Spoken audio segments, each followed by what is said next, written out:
একটি গাড়ি 2.1 মিটার ব্যাসার্ধের একটি চাকা 1 মিনিটে 75টি ঘূর্ণন ঘটায়।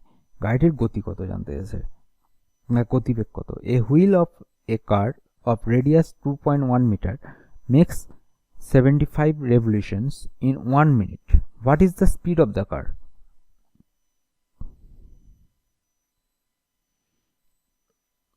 তো এই ধরনের অঙ্ক যখনই দেবে, যখন একটা গাড়ির ব্যাসার্ধ বলে দেবে এবং গাড়ির গতি এই ঘূর্ণন বলে দেবে, সেক্ষেত্রে গতি বের করতে হলে কী করতে হবে?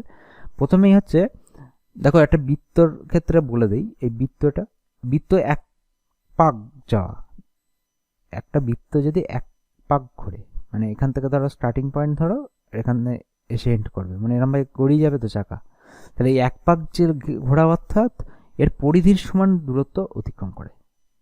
যে কোনো বৃত্ত এক পাক পথ যাওয়া অর্থাৎ তার পরিধির সমান দূরত্ব অতিক্রম করছে, এটাই হচ্ছে রুল।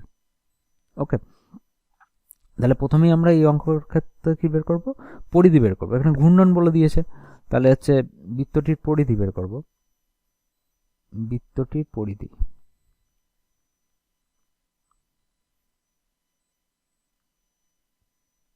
সমান সমান 2 পাই আর, যেখানে আর এর ভ্যালু আমরা জানি 2.1, 2 ইন্টু 22/7 ইন্টু 2.1, এটাকে 10 দিয়ে ভাগ করো, সরি দশমিক তুলে দেওয়া হলো 3, তাহলে হিসাব করলে হচ্ছে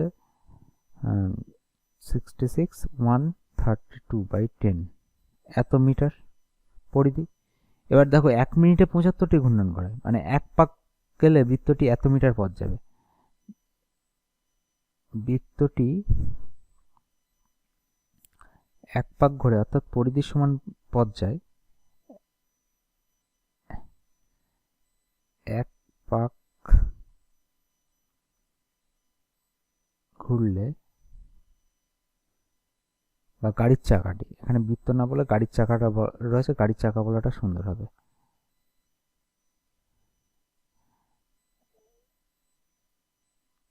গাড়ির চাকাটি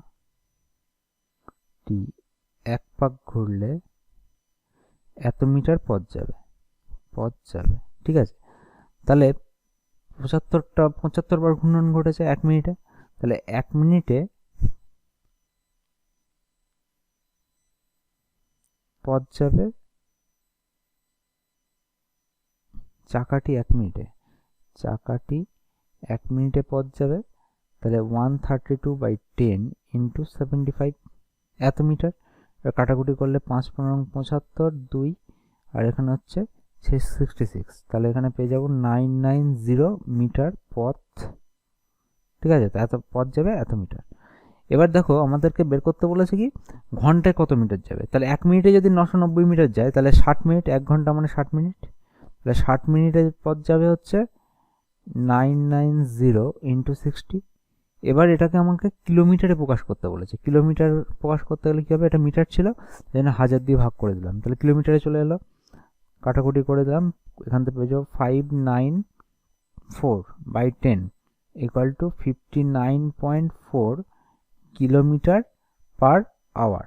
তাহলে আমরা এখান থেকে পেয়ে গেলাম কত, গাড়িটির গতিবেগ 59.4 কিলোমিটার পার আওয়ার। তাহলে সবসময় মাথায় রাখতে হবে, যখনই একটা গাড়ির ব্যাসার্ধের চাকা বা গাড়ির যে কোনো হুইল ঘুরে বলছে পথ যাবে, তাহলে এক পথ যাওয়া মানে তার বৃত্তের, মানে এক পাক ঘোরা অর্থাৎ বৃত্তের পরিধি সমান পথ যাওয়া।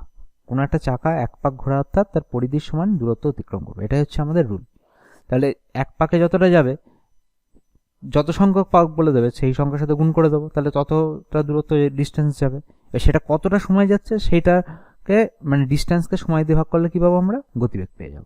এবার ইউনিটগুলোকে আমাকে এক জায়গায় রাখতে হবে, কোন ইউনিট কি দিয়েছে সবকটা ইউনিট এক জায়গায় এনে হিসেব করলে আমার অঙ্কের উত্তর চলে আসবে।